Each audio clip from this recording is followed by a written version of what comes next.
Good morning. I'm on the way to the market, to the Paco market.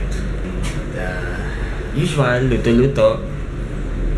Dahil off natin.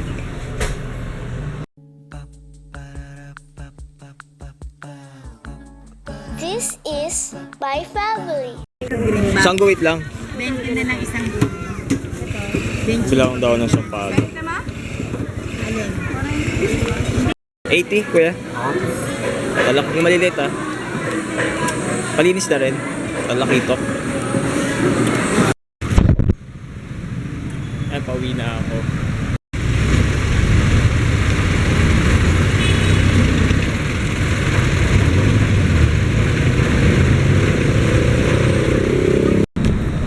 Pauwi na ako and I'm done with my quickie trip to the market.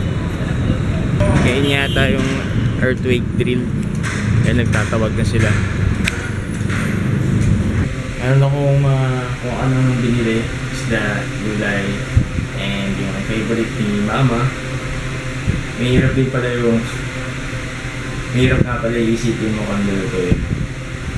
Lalo na pag araw-araw. Ayan. Tapos, you just gonna do it na lang. Good morning! Morning, Papa. Grabe, solve na yung tulog ko. Tanghali na. Ha? Tanghali na. Tanghali na ako gumising. Ano nga, ano oras ako? Mga 8:30. Kakabangon ko lang, as in ngayon lang, kasi nga, kagabi naman para na akong zombie, Papa. Para na akong zombie. Sabi ko sa'yo.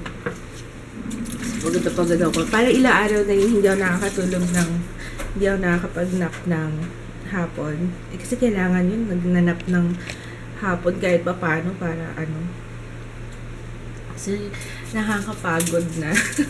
Nakakapagod na talaga. O kaya rin pala kami umalis kahapon. Kaya ako sinasamantala yung mga event na kaya ko pang puntahan. Kasi, syempre pagdating ni Zoom, hindi na ako labas ng gano'n. Hindi na ako makakaalis. Kaya, habang kaya pa. Ang sarap naman! Saktong-sakto yung binili ni Papa. Yun yung hinahanap ko na isda. Inisip ko nga, sapsap. Kaso, parang matinik yata yung sapsap. Talakitok pala pangalan. Talakitok. Sarap yan, madami. Kasi bawang lalagyan mo. Nabili to si Kits ng ng kinamatisan. Mamimiss ko to last day niya na mamaya may pasok. Mamimiss kita ng parang sunod-sunod na araw mula nung Monday siya ang gumigising. Siya gumigising ng maaga. Nagsasaing, nagluluto para ma-prepare sa kuya. Tapos magluluto ng pagkain namin. Kaya pagpasok niya uli bukas, ay mamaya, wala na.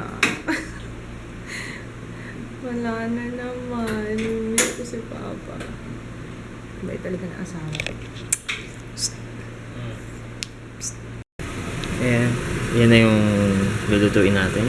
Kinamatisang talakitok. Yan yung kamatis pinapakulo ko. And my herbs. Combo herbs. Kamote herbs. Malunggay. Ayan. Try ko to. Panglad. Di ba nung anong magiging lasa niyan. Ayan. Lapit na siya maluto. Medyo mabilis lang siya maluto. Kasi yung fish, manipis lang yan. So mga 5-10 minutes. Yan. Yan. Dami yung sabaw. Tapos dagdag ko na yung mga talbos ko, mga herbs. Ewan ko lang kung hindi ka pa magkatas, Mama. Magkausap kami ni Melanie Lim.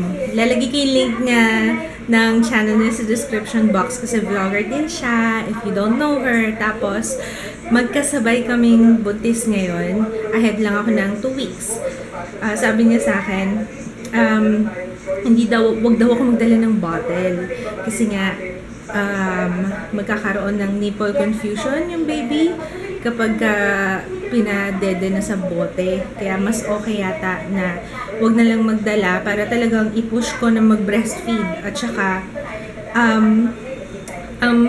mag-provide daw yung hospital ng cup. Mas okay pa daw yung cup feeding kaysa sa bottle feeding. Kaya yun, thank you, Mel. Salamat. Magkikita kami niyan before kami manganak pareho. Natutuwa ako dito sa video ng anak ni Che. Hi, Che! Ledesma, hello! Play natin tong video ng kanyang anak. Mga best friend ko. Kanina po nasurat ko na naalala ko po yung vlog ko. Ayan po. Ako po ito, Precious. Ito po si Ate Rian. Ito po si Kuya Ray. Yan po yung mga best friend ko. At hindi pa po ko nagawa ng isang best friend. Future vlogger ito. Ano po to? Magic pencil. Nakakatuwa. Dalawa pa po idodawin ko kay Daphne pati po kay Sabrina. Nakakatuwa. Sabi ni Che, lagi daw nagbe-video yung anak niya, nagpo-vlog sa camera niya, sa phone niya. Nakakatuwa naman. Hello! Ano pangalan niya? Wait lang ha. Sayang, hindi ko nakuha yung name kasi nakita nila sa kids kahapon. Pa nakita ka? Papasok ka pa lang ng Harrison. Nakita ka nila. Che, hindi ka natawag. Parang nagulat sila eh. Oh, tsaka parang nagmamadali ka ba? Nagmamadali ka ba? O yun. Ayun. Anyway, hi Che. Tsaka sa baby mo, hindi ko nakuha yung name. Hindi mo nasabi sa usapan natin eh. Pero nakakatawa yung anak mo ha. May future vlogger ka na dyan ha. Bago ko makalimutan, happy birthday, Jerin! Ang dami nabili ni Papang gulay oh. Mura na yata ngayon.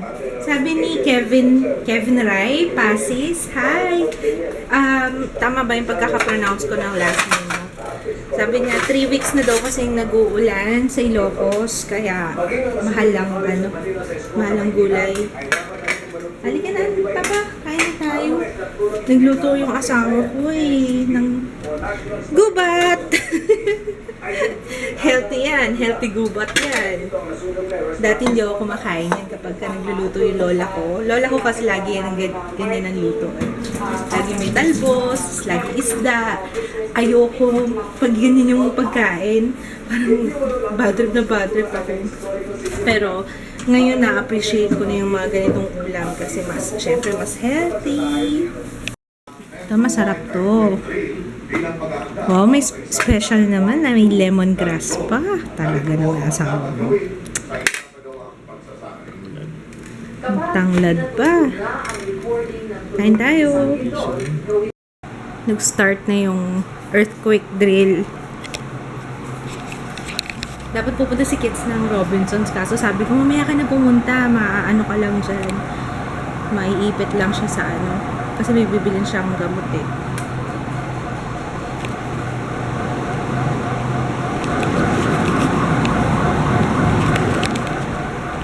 Hindi ko makita. Nanood na lang kami sa TV kung anong nangyayari.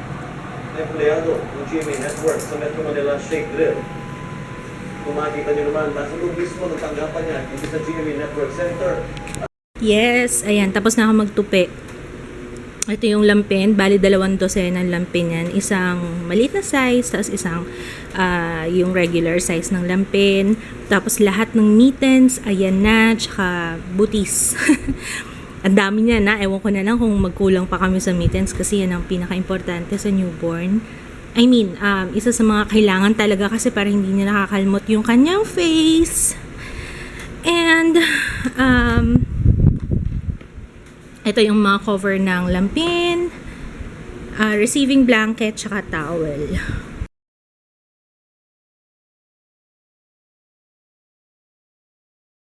Lalagay ko na siya dito. Ito yung binili namin na drawer. Plastic lang binili ko kasi sabi ko, gusto ko sana ng cabinet kasi masyadong malaki. Ang problema, alam niyo naman ang problema namin dito, space, 'di ba? Kaya yun. Ito na lang nilagay ko. Ito na lang binili namin. Pero, ano to, magandang klaseng drawer na tong binili namin. Ano siya, stock. Yung ini-stack lang. Stackable? May word bang stackable? Yung pwede siyang pagpatung-patungin. Yun. Pwede rin siyang ihiwa-hiwalay. So, yun yung lang binili ko. 600 isa. May kamahalan, pero magandang klaseng plastic na to. Magandang klaseng drawer. Hindi siya yung nababasag kagad. Ganyan. Okay. So, sa first level, andito lahat nung damit ni Ju. Yung mga onesies, tapos yung mga tie sides na sleeveless, tsaka may sleeves, tapos yung washcloth niya. Maganda tong binili ko. Kahit na may namahal siya, okay lang kasi maganda yung tela. Ang tawag yata dito is knit.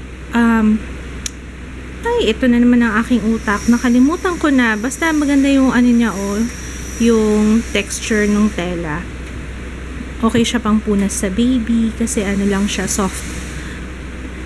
Tapos ito yung cover ng yung mga mga salawal, ayan, tsaka pajamas. Tapos dito, ayan, yung lampin, mittens, booties, mga receiving blanket, at saka towel.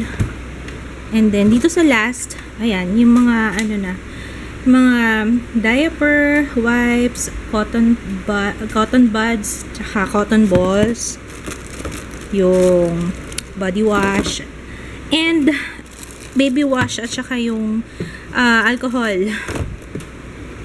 Just yun. I think we're ready. Okay na. Nag-edit ako ng video. Kailangan i-upload ko to tonight. Sana matapos ko. Maghanap tayo ng snacks. Gusto kong mag-merienda. Wala pa si Jay. Ay! Meron nga pala ako nito. Kamote chips. Bigyan ni Cherry. Let's taste it. Hindi ako kumakain. Hindi ako mahilig sa kamote. Alam niyo ba? Yung mga kamote cube. Hindi ko type. Tikman natin. Baka masarap to. In fairness ha, masarap. Sarap.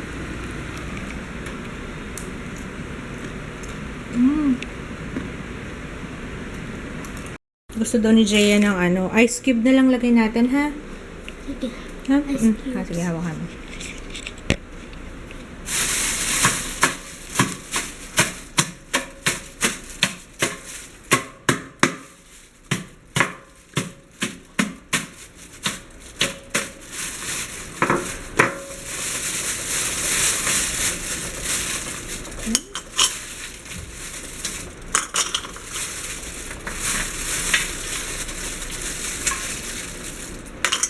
Hindi kang kaya lahat. Gamitin mo? Pwede Hindi mo? lahat, wala na eh. Sige. Sampo. De, joke. Kulang. Kulang na ma'am. Ilang order po? Dalawa lang yan. Pati tayo. Sige. Isang maliit. Yung pangit nito. Ay, gusto ko yung yung parang condensed. Diba? Sa kan. Evap na. Yun nga. Yun yung evaporada. Dami nata. Date na nilagyan. Transfer natin. Okay. This one.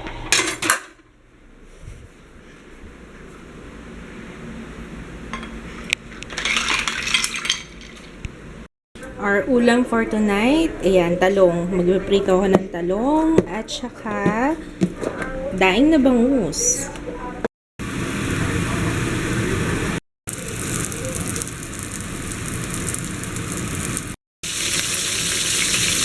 Guys, kain tayo. Daing na bangus, pritong talong with bagoong isda na may kalamansi. Tapos, yung kinamatisang talakito, dikits. Kain tayo! Naubos yung oras ko kaka-edit. Naubos yung oras ko. Kanina pa ako dyan. Alam niyo kung bakit ako bumabagal? Kasi bumabagal din yung laptop ko. kailangan ko, hindi ko pa ma-discover kasi yung tamang paraan kung paano mag-clear ng disk space. Nag-try na ako ng C-cleaner, nag-try na akong disk clean up, nag-try na ako mag-defragment. Wala talaga. Ay, naku, di ko alam kung ano yung malaking file na sumasakop sa Siko. Wala na akong programs doon. Wala na akong games, hindi na akong games. Kaya yun ang problema ko. Pero anyway, hindi na umabot yung aking in-edit. Sabi ko pa naman, sana makaabot before matulog kayo. Kasi nag-post ako sa Facebook. Kaso, wala, hindi talaga siya umabot eh. Anyway, tomorrow na lang ulit. Yung greeting, promise talaga, pasensya na kayo. Hindi ko pa kasi maasikaso ngayon dahil nga meron ako tinapos na editing. Yung greeting tomorrow, for sure, promise talaga. So, anyway, good night! See you tomorrow. Bukas na lang ulit. See you tomorrow. Bukas na lang ulit. Paulit-ulit. Good night. Bukas na lang ulit. Bye! Ano ginagawa mo, Joya? Nangangati daw yung puwet niya. Ano ba? Alikod! Ako pala yung nangangati yung puwet. De, joke lang. Dito naman kami sa department store kasi bumigay niya yung shoes niya. Talagang hindi na pwedeng ayusin.